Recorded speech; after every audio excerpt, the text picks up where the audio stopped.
എൻ്റെ കയ്യിൽ നിന്ന് പൈസ ഇറങ്ങാതെ ഷവർമ തിന്ന കഥയാണ് ഞാനിന്ന് പറയാൻ പോണത്. കുറച്ച് ദിവസമായിട്ട് നല്ല പനിയും ജലദോഷമൊക്കെ ആയിരുന്നു. അപ്പോൾ ഷവർമ എന്നാനൊരു പോകും. ഷവർമ വാങ്ങാനുള്ള പൈസ എങ്ങനെ ഉണ്ടാക്കും എന്ന് ആലോചിച്ചപ്പോഴാണ് ഉമ്മാൻ്റെ വീട്ടിൽ മണ്ടിച്ചത്. വലിയ മാമൻ്റെ വീടും ചെറിയ മാമൻ്റെ വീടും തൊട്ടടുത്ത് തന്നെയാണ്. ചെറിയ മാമൻ്റെ വീടിൻ്റെ അടുത്താണ് നമ്മളെ ഉമ്മാൻ്റെ പറമ്പുള്ളത്. ഈ കാണുന്ന തേങ്ങയൊക്കെ എനിക്ക് ഇവിടുന്ന് പെറുക്കി കൊണ്ടുപോകാനുള്ളതാണ്. എൻ്റെ രണ്ടാമത്തെ മാമന് ഒരു നല്ലൊരു കർഷകനാണ്. പുറത്തുനിന്ന് ഇറക്കുമതി ചെയ്ത തെങ്ങും തൈയിന് വെള്ളം നനച്ചുകൊണ്ടിരിക്കുകയാണ് മൂപ്പര്. ഞാൻ അതിൻ്റെ ഇടയിൽ തേങ്ങയൊക്കെ പെറുക്കി സെറ്റാക്കി പോവാൻ നിൽക്കുമ്പോഴാണ് അമ്മായി നാരങ്ങളിലേക്ക് വന്നത്. അങ്ങനെ നാരങ്ങള്ളം കുടിച്ച് ഞാൻ മെല്ലെ തോട്ടത്തേക്ക് ഇറങ്ങി. ഈ കാണുന്നത് ചെറിയ മാമൻ്റെ മോൻ്റെ ഗപ്പി കൃഷിയാണ്. ഞാൻ അവിടുന്ന് മെല്ലെ വീണ്ടും തോട്ടത്തിനുള്ളിലേക്ക് ഇറങ്ങി. ഇതിനുള്ളിൽ നമുക്ക് ചെറിയൊരു കുളമുണ്ട്. ചെറുതാകുമ്പോൾ ഞാൻ ഈ കുളത്തിൽ നിന്ന് ഒരുപാട് വെള്ളം കുടിച്ചതാണ്. ഞാനങ്ങനെ മാമനോട് യാത്ര പറഞ്ഞ് നേരെ വീട്ടിലേക്ക് വിട്ടു.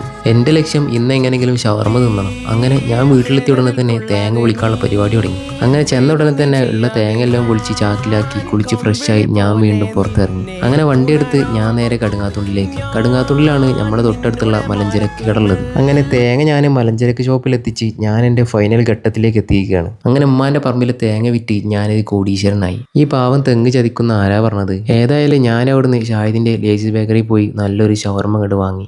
അങ്ങനെ ഞാൻ എൻ്റെ ഇന്നത്തെ മിഷൻ കംപ്ലീറ്റ് ആക്കിയിരിക്കുകയാണ്. എല്ല് മുറിയെ പണിയെടുത്ത പല്ല് മുറിയെ തിന്ന.